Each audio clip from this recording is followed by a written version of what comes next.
As I mentioned on Instagram, here is my recipe for gluten-free, nut-free, and vegan no-bake 1-bowl granola bars.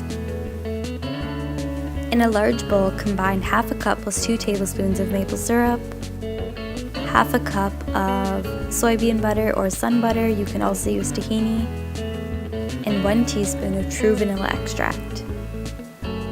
And you're just going to cream these together until it's super smooth, super creamy, super rich, or looks like a caramel. And once it does, you're just going to mix in 2 heaping cups of gluten-free rolled oats.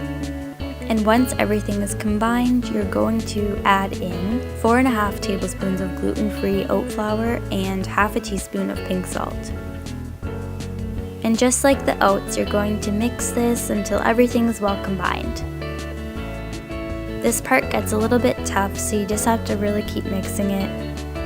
And once it's all mixed up, you're ready to add in all of your goodies that are going to make the granola bars super rich and super filling.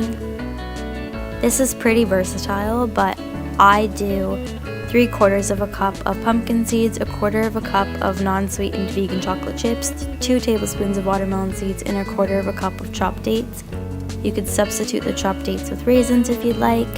And I used a wooden spoon to mix this all up because it's pretty tough. You could also use a spatula if you'd like, just make sure you're scraping the sides and getting it all in there. And then you're going to line a loaf pan with parchment paper and scoop in all your granola into the pan.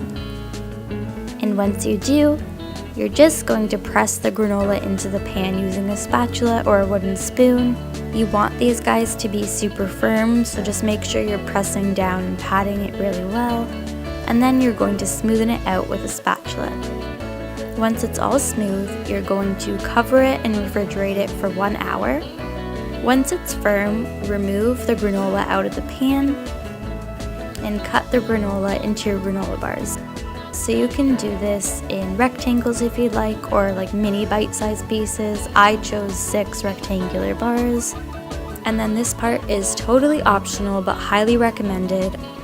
Drizzle these guys with unsweetened melted vegan dark chocolate.